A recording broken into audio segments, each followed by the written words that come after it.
जय श्री कृष्णा, राधे राधे। श्याम सखी के चैनल में आपका स्वागत है। लड्डू गोपाल भगवान विष्णु के पूर्ण अवतार श्री कृष्ण जी के बाल स्वरूप हैं और हर घर में लड्डू गोपाल जी आज विराजमान हैं। परंतु सच मानिए, लड्डू गोपाल जी की पूजा हर घर में होती ज़रूर है, लेकिन भाव से, मन से सेवा बहुत ही कम घरों में होती है। मेरा कहने का मतलब ये नहीं है कि लोग अच्छे से सेवा नहीं करते, अर्थात मैं कहना ये चाहती हूँ कि लोगों के मन में भावों की कमी है। आजकल लोग देखा देखी सेवा, भोग वगैरह सब तैयार करवा रहे हैं, देखा देखी में सेवा कर रहे हैं, देखा देखी में भोग बनवा रहे हैं, सब कुछ देखा देखी में कर रहे हैं। ऐसे कहीं में उनकी अपने भाव कहीं अंदर छुप कर रह जाते हैं, जो कहीं ना कहीं अंदर ही दबे रह जाते हैं, जो बाहर नहीं निकल पाते, क्योंकि बहुत ही प्रेशर हो जाता है हम पर कि लड्डू गोपाल जी को अमुक दिन यही वस्त्र पहनाने हैं, इसी कलर की ड्रेस पहनानी है और इनको इस दिन इन चीज़ों का ही भोग लगेगा। तो ये सब प्रेशर भी एक कहीं ना कहीं दिमाग में चलते रहते हैं, जिस कारण हमारे मन में जो भाव है, हो सकता है आज हम हलवे का भोग लगा ना सकें, हम कुछ और लगाना चाहते हो, तो हमारे अपने भाव वहीं छुप जाते हैं। लेकिन ठाकुर जी तो यही कहते हैं कि आप अपने मन के भावों को प्रकट करो। मैं जैसे आपके घर आया हूँ, आप मेरी कैसी खातिरदारी करना चाहते हो, ये आप पर निर्भर करता है। मेहमान यदि हमारे घर में कोई आया है तो उसे हम अपने सामर्थ्य के अनुसार उसकी सेवा करेंगे, ना कि हम ये देखेंगे कि अमुक पड़ोसी बहुत ही शाही तरीके से अपने मेहमानों का स्वागत करता है अर्थात। लेकिन आप यकीन मानिए, ठाकुर जी अपने भक्तों से बहुत ही प्रेम करते हैं। श्री कृष्ण जी स्वयं कहते हैं कि मैं एक पल के लिए अपना अपमान तो सहन कर सकता हूँ, परंतु अपने भक्तों का अपमान मैं सहन नहीं कर सकता। आजकल लगभग हर घर में ठाकुर सेवा होती है। भावों की कुछ कमी के कारण पूर्ण रूप से कही जाए सेवा वो कम ही हो रही है। कारण ये है कि जब हम किसी की सेवा देखते हैं तो हमारे मन में आता है कि हम भी ऐसी ही सेवा करें, और वैसी सेवा के चक्कर में, यानी देखा देखी के चक्कर में, हम कहीं ना कहीं बनावटी सेवा कर देते हैं, जो कि गलत है और हमें ऐसा नहीं करना चाहिए। सर्वप्रथम तो हमें ये बात अपने मन से निकाल देनी चाहिए कि हम ठाकुर जी को अपने घर लाए हैं। ठाकुर जी को जिस किसी के घर जाना होता है वे वहाँ स्वयं पहुँच ही जाते हैं। कारण चाहे वो स्वयं आप ही हों कि हम ठाकुर जी को लाए हों, या किसी ने आपको एज ए गिफ्ट दे दिए हैं, या कोई आपके लिए लेकर आ गया है। ये ठाकुर जी की अपनी लीला है कि वो आपके घर किस रूप में आ रहे हैं।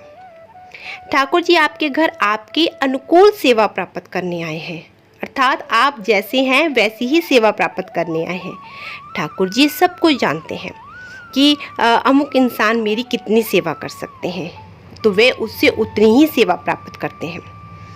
यदि कोई बहुत अमीर इंसान है तो ठाकुर जी उससे 56 भोग, सोने की बांसुरी और सोने का मुकुट तक भी ग्रहण करते हैं।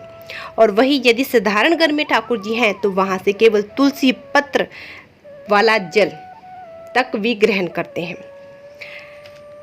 जैसे यदि हमारे घर में कोई बच्चा पैदा होता है तो हम पड़ोसियों से रस्मों रिवाजों को नहीं पूछते, हम अपने घर के नियम, अपने घर की रस्मों को ही लागू करते हैं कि अमुक दिन बच्चे का नामकरण होगा, या अमुक दिन हम बच्चे को अन्न का भोग लगाएंगे, वगैरह वगैरह।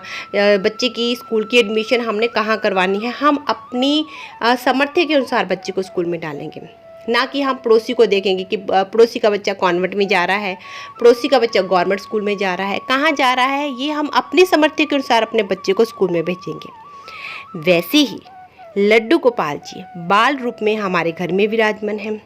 वो ज़्यादा तामझाम नहीं बल्कि हमारे भावों के भूखे हैं। इसलिए यदि ठाकुर सेवा करनी है तो बस केवल और केवल कान्हा जी के सुख का ध्यान रखें। उसके लिए कोई बहुत बड़ा प्रयोजन करने की आवश्यकता नहीं है।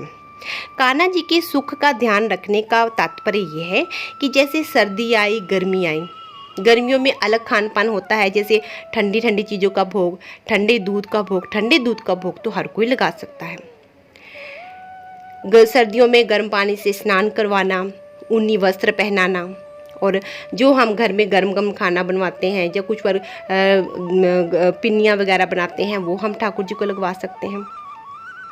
अर्थात जैसी सर्दी, गर्मी, बरसात जो कुछ भी हम महसूस करते हैं, यदि हम भाव से सोचें कि ठाकुर जी को भी ऐसे महसूस हो रहा है तो सच मानिए ठाकुर जी को वाकई वैसे ही महसूस होता है और जैसी हम सेवा देंगे वो ठाकुर जी तुरंत स्वीकार करते हैं। कान्हा जी केवल 56 भोग से ही प्रसन्न नहीं होते हैं, कान्हा जी प्रेम से बनाई हुई खिचड़ी तक से भी प्रसन्न होते हैं। यहाँ पर मैं आपको कर्मा बाई का एक प्रसंग सुनाना चाहूँगी। कर्मा बाई ठाकुर जी से अत्यधिक प्रेम करती थी और स्वयं प्रतिदिन सुबह सर्वप्रथम उठकर ठाकुर जी के लिए खिचड़ी बनाया करती थी।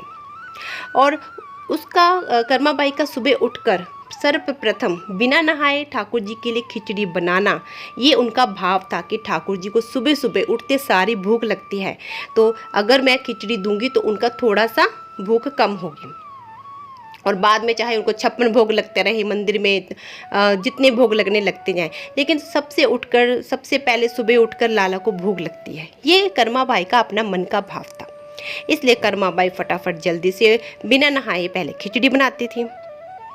अब जगन्नाथ जी भी सुबह सुबह सर्वप्रथम मंदिर के पट खुलने से पहले कर्मा बाई के पास आते थे और खिचड़ी खाते थे। ये क्रम प्रतिदिन चलता रहता था। एक बार एक संत ने कर्मा बाई को ऐसे करते हुए देख लिया और उसको टोकते हुए कहा कि देखो कर्मा बाई, तुम ये बहुत गलत कर रही हो। बिना नहाए ही ठाकुर जी का भोग तैयार कर रही हो और उन्हें खिला भी रही हो। तुम्हें ऐसा नहीं करना चाहिए। सर्वप्रथम तुम्हें घर के आंगन को साफ करना चाहिए, फिर स्नान करना चाहिए, फिर तुरंत चौका स्वच्छ करके फिर भोग तैयार करना चाहिए। कर्मा बाई बहुत ही भोली थी, बोली ठीक है संत जी। कर्मा बाई ने अगले दिन वैसे ही किया, परंतु ये सब घर के आंगन की सफाई में, स्नान में, चौके को पूर्ण रूप से स्वच्छ करने में उसको बहुत समय हो गया और ठाकुर जी अपने समय पर सुबह सुबह उठकर आ गए। लेकिन कर्मा बाई की खिचड़ी तो बनी ही नहीं थी, तो इसलिए कर्मा बाई ने जल्दी जल्दी खिचड़ी बनाकर ठाकुर जी को दी। अब मंदिर के भी पट खुलने वाले थे, तो ठाकुर जी भी थोड़ी सी खिचड़ी खाकर आधी खिचड़ी वहीं पर छोड़कर चले गए। फिर जगन्नाथ जी ने उस संत को स्वप्न में दर्शन देकर कहा कि देखो, तुम कर्मा बाई को तुमने ऐसा क्या कह दिया है, वो जैसी भी भोग तैयार करती है मुझे स्वीकार्य है। अगले दिन संत ने जब कर्मा बाई से ये कहकर क्षमा मांगी कि तुम मुझसे भी बड़ी संत हो कि स्वयं ठाकुर जी आकर तुमसे भोग स्वीकार करते हैं, कि ये जो विधि विधान है ये तुम्हारे लिए नहीं है, क्योंकि तुम भाव से ठाकुर की सेवा करती हो। विधि विधान तो हम संतों के लिए है, लेकिन तुम तो उन्हें पुत्र रूप में प्रेम करती हो। और एक माँ जब अपने पुत्र के लिए कुछ बनाती है तो वो ये नहीं देखती कि वो तो सिर्फ केवल अपने बच्चे की भूख को देखती है, वो ये नहीं देखती कि उसने स्नान किया है या नहीं। इसलिए संत ने कर्मा बाई से क्षमा मांगकर उसको वैसी ही सेवा करने के लिए कह दिया।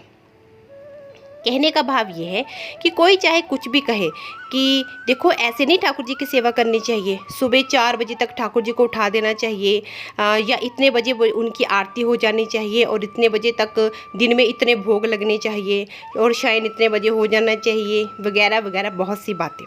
तो आप स्पष्ट शब्दों में कह दीजिए कि देखिए, ठाकुर जी यदि मेरे घर आए हैं तो मेरे जैसे रहने ही आए हैं। जब हम प्रसन्न मन से अपने संपूर्ण सामर्थ्य के अनुसार ठाकुर जी की सेवा करते हैं तो यकीन मानिए ठाकुर जी संपूर्ण रूप से वो सेवा स्वीकार करते हैं। इसलिए थोड़ा सा करो, परंतु अवश्य करो, और परंतु पूरे भाव से करो। थोड़ा करो, पूरे भाव से करो, तो ठाकुर जी उसे अवश्य और तुरंत स्वीकार करते हैं। ये थे मेरे कुछ ठाकुर जी के प्रति अपने अनुभव और कुछ भाव। यदि आप मेरे अनुभव के साथ सहमत हैं तो कमेंट में राधे राधे अवश्य लिखिए। मिलती हूँ अपनी एक नई वीडियो के साथ, तब तक के लिए राधे राधे।